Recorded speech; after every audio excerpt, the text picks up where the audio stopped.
안녕하세요, 변준마입니다. 오늘 오면서 느낀 건데 날씨가 정말 너무 추워졌더라고요. 보니까 다들 패딩 입고 계시던데 저도 펭귄처럼 하고 왔어요.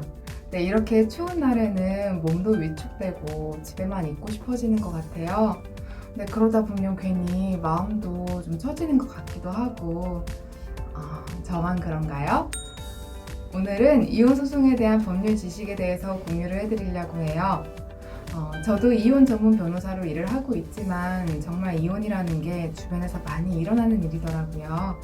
그러다 보니까 주변 지인들한테 상담을 해줄 일도 많고 직접 사건을 진행해줘야 하는 일들도 있고 그래요.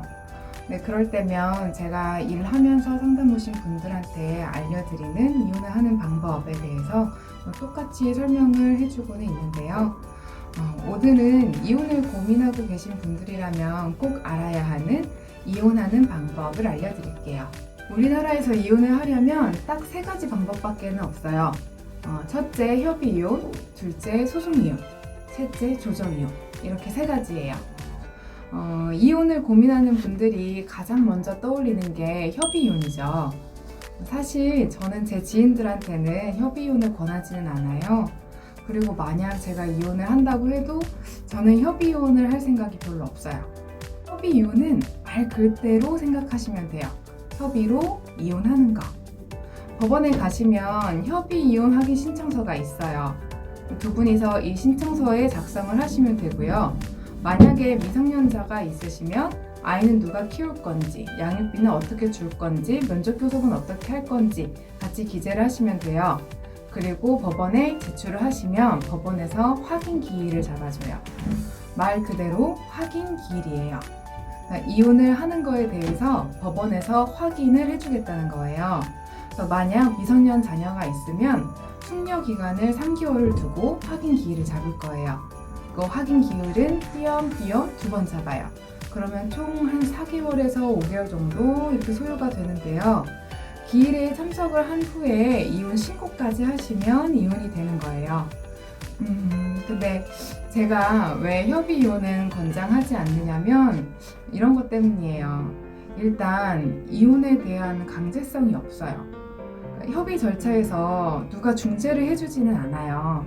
그러다 보니까 법률에 대해서 정확히 모르는 상태에서 서로 의견차를 좁히려다 보니까 싸움도 많이 발생을 하고요. 근데 그러다 보면 신청서를 작성하는 데만도 시간이 한참 걸리더라고요. 그래서 겨우 또 협의점을 찾아서 신청서를 제출을 법원에 해도요. 숙려 기간이 있잖아요. 그 기간 동안에 마음이 바뀌는 사람들이 너무 많고요. 확인 기일에 그냥 안 나오는 사람들도 되게 많아요. 네, 그러면 이 절차를 다시 처음부터 시작이에요. 네, 제가 이 일을 하면서 한 5년째 협의이혼을 하려고 시도를 하시다가 포기를 하신 분들도 만나봤어요. 근데 5년이라는 세월이라는 게 근데 일단 그분 사건을 제가 진행을 했는데요. 여기서 문제가 또 생겨요. 5년 전에 배우자의 재산이 너무 그 전보다 많이 줄어 있는 거예요. 일단 어디다가 쓴 건지 뭐 은닉을 한 건지 알 수가 없죠. 근데 여하튼 5년 전에 재산 분할을 했다면 쉽게 받을 수 있었던 걸 이제 이게 은닉을 한 건지 아닌지부터 따지고 들어야 되고, 자칫하면 뭐 상대방이 생활비로 다 썼다 이러면서 재산 분할을 안 하려고 그러면 좀 적게 받게 되는 경우도 있겠죠. 네, 이런 안타까운 일들이 생각보다 너무 많아요. 네, 그리고 저는 협의 이혼이 조금 불완전한 이혼이라고 생각을 해요. 그러니까 아무래도 저는 법을 하는 사람이다 보니까 확실하게 매듭 짓는 게 좀 좋더라고요. 그런데 협의 이혼은 이혼 의사랑 자녀에 대한 부분만을 확인을 해요. 근데 그 말이 뭐냐면 재산, 돈 문제가 없어요. 몇 달 살다 헤어지는 커플이면 뭐 그렇다 쳐요. 그런데 재산을 나눌 게 단 1,000만 원이라도 있으면 돈 문제는 확실히 해야 되는 거 아닐까요? 만약 두 분 사이에 협의서를 쓰고 공증을 받고 그렇게 해도요. 협의 이혼을 일단 안 하면 그만이고요. 만약 협의 이혼을 해도요. 나중에 소송의 여지가 남아요. 제가 최근에만도 이 협의서를 가지고 재산 분할을 더 해야 되냐 말아야 되냐 이런 사건을 2건이나 맡았어요. 근데 이런 분쟁의 여지를 남기면서 이혼을 하는데 뭐 말이 좋아 협의지라는 생각이 들더라고요. 네, 일단 저라면 협의 이혼은 안 할 것 같고요.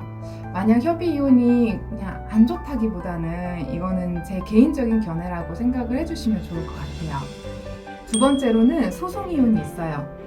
소송 이혼은 두 사람이 이혼에 대한 협의점이 찾아지지 않을 때 진행을 하는 아주 합리적이고 이성적인 절차예요. 그러니까 뭐 예를 들면 한쪽만 이혼을 원한다든지, 아니면 재산 분할 액수에 대해서 서로 접점이 생기지 않는다든지, 아니면 아이를 서로 키우겠다고 싸운달지. 근데 뭐 소송 이혼하면은 막 TV에 나오는 것처럼 재판장님 뭐 이렇게 일어나가지고 막 서로 싸우고 막 소리 지르고 이런 거를 상상을 하시잖아요.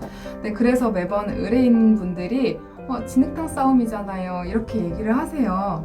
그런데 그거는 드라마고요. 현실은 그렇지가 않습니다. 특히나 우리나라 가정법원 판사님들은 굉장히 상냥하시고 친절하세요. 그래서 가정법원에서는 그래도 한 가족을 잃었던 사람들이 서로 원수가 돼서 헤어지기를 원하지는 않고요. 가급적이면 원만하게 서로에게 상처를 주지 않게 헤어지기를 원하는 것 같아요. 그래서 이혼을 하려고 하는 분들이 가끔 다시 살겠다고 하시는 경우가 발생하기도 해요. 소송을 우리나라에서는 너무 부정적으로만 바라보는 것 같은데, 근데 소송을 그냥 법원이라는 제3자가 두 사람의 혼인에 대해서 정확하고 이성적이고 합리적으로 바라봐주는 절차라고 생각을 하면 좋을 것 같아요. 주변에 소송을 했다고 무슨 대단한 일이 있는 것처럼 그렇게 보지 않으셨으면 좋겠어요. 그러니까 당연히 뭐 그런 경우도 있지만 서로 그냥 뜻이 맞지 않으면 할 수 있는 합리적인 절차가 바로 소송입니다. 세 번째로 조정이혼입니다. 요즘 가장 많이 진행하게 되는 이혼 절차인 것 같아요. 사실 소송을 해야 할 분들이 조정으로 넘어오지는 않아서 소송을 진행하는 수는 그대로인 것 같고요. 협의를 하시려던 분들이 조정을 하러 오시는 경우가 요 몇 년 사이에 좀 대폭 늘어난 느낌을 받아요. 근데 특히 젊은 분들이 많아요. 젊은 분들은 요새 워낙 인터넷이 잘 되어 있다 보니까 많은 정보를 이미 서치하고 오시는 것 같더라고요.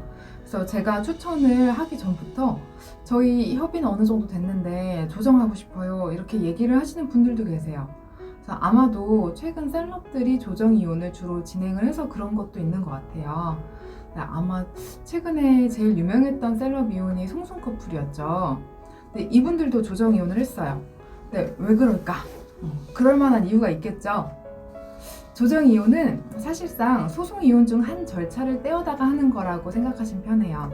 우리나라는 조정 전치주의를 따르고 있어서 소송을 하더라도 조정을 필수적으로 한 번은 진행을 해야 되거든요. 근데 그 조정을 따로 떼어내서 조정 신청을 할 수 있는 거죠. 근데 그러다 보니까 조정이 협의 이혼과는 많이 달라요. 조정에서는 이혼 뿐만이 아니라 아이 문제, 위자료, 재산 분할까지 모든 걸 다루게 되고요. 조정에서 결정이 된 부분은 확정 판결을 받은 효력을 가져요. 한마디로 말하면 다시 다툴 수가 없어요.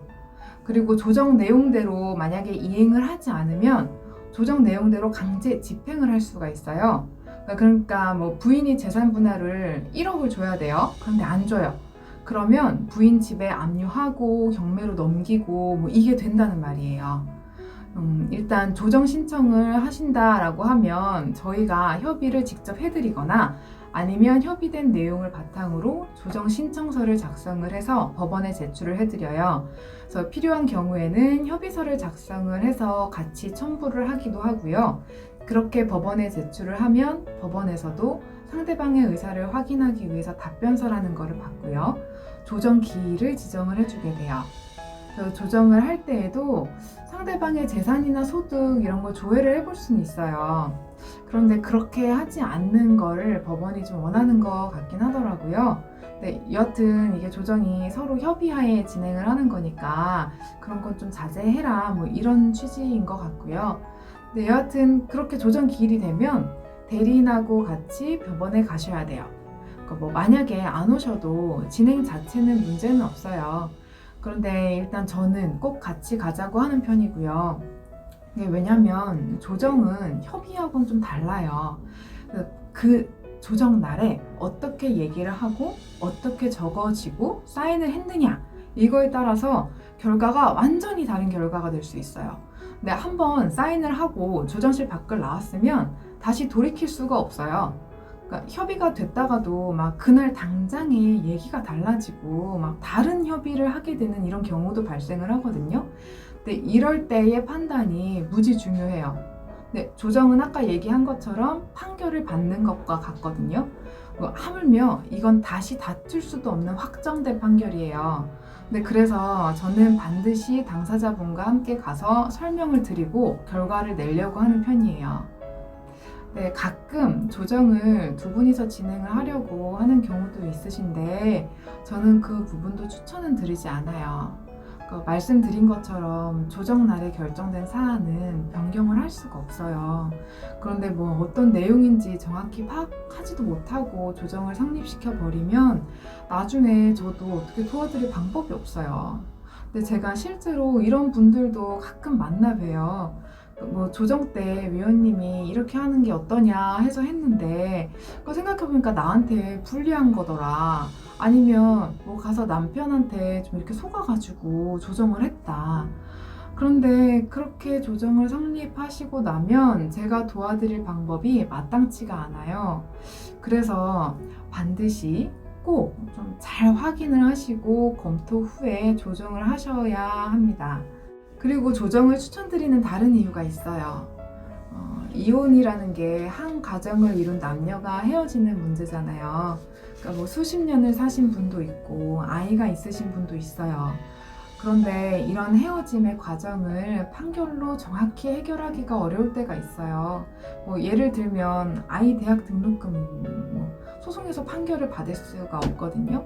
근데 양육비는 아이니 성인이 되기 전까지만이에요.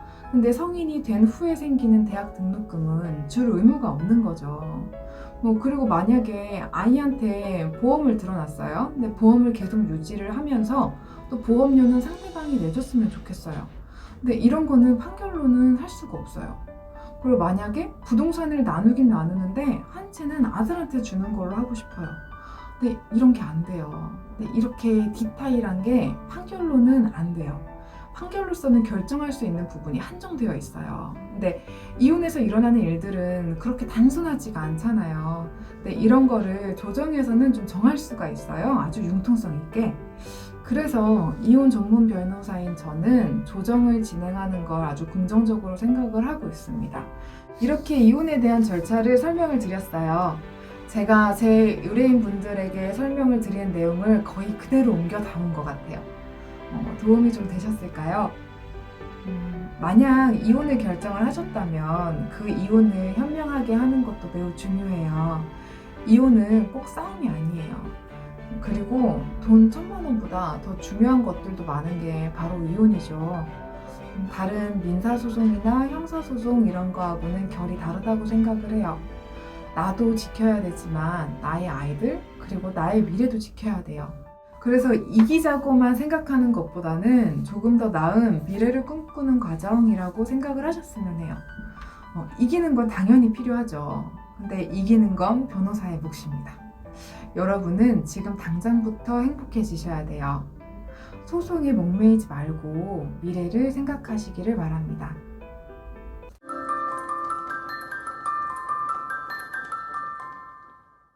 세 가지 방법 중에 어떤 걸 하실 거예요? 일단은 협의이혼 안 하신다고 말씀을 하신 것 같고 협의혼은 안 할 거고 난 조정. 왜요? 무조건 조정할 거예요. 누가 이기실 것 같아요? 아니, 진짜 누가 이기지? 전 모르겠어요. 저도 두 분 다 너무 잘하셔서. 아 진짜 모르지. 김변호사님 변호사로서 너무 잘하거든요 일을. 아 그래서 내가 인정. 안 싸울래요. 그냥 소송은 안 하는 걸로. 협의는 아까 얘기한 것처럼 너무 불완전해서 나는 하고 싶지 않고 네. 그냥 잘 서로 간에 얘기한 부분에 대해서 법원에서 판단하는 조정. 근데 둘이 너무 얘기가 안 맞으면 10억 달라는데 1억 주겠다고 그러면 그럴 그건 때는- 조정 못하지. 그쵸. 이런 건 못하는데 뭐 재산 거의 다 둘이 맞았고 그냥 3억 3천? 막 이러고 있으면 4억 1,400에 맞춰줄 수 있잖아. 그렇게 하고 이혼하고 애기 누가 키울 건지 서로 다 얘기됐고 양육비도 뭐 50을 줄 거냐 60을 줄 거냐 이 정도로 싸우고 있는 거라면 그러면 그러면 나는 조정을 하라고 하죠. 전국에서 놀았잖아요, 교수님. 그러고 나서 정말 거기서도 또 이제 똑똑한 분들이랑 딱 모였을 때 거기서도 뛰어나는 사람이 있다는 말. 그렇지. 계속 있어. 진짜 있어요. 진짜 싫다. 진짜 그런 사람 있어요. 예전에 막 수학의 진짜 정석 이런 거 알죠? 네네. 수학의 정석을 진심 다 외워. 기타 치면서 보면서 풀 수 있는 사람이 있어. 기타를 외쳐 야구리는 거. 놀면서도 우리가 막 이렇게 써가면서 하는 게 아니고 그냥 머리를 이렇게 솔직히 나 되게 노력하고 나 진짜 엉덩이 진짜 무겁거든요. 왜요? 거의 다 외워. 난 영어책 같은 것도 그냥 다 외워. 이게 무슨 글이 써 있는지 알 때까지 읽으면 돼요. 그것까지는 되냐고. 안 가잖아. 우리들은.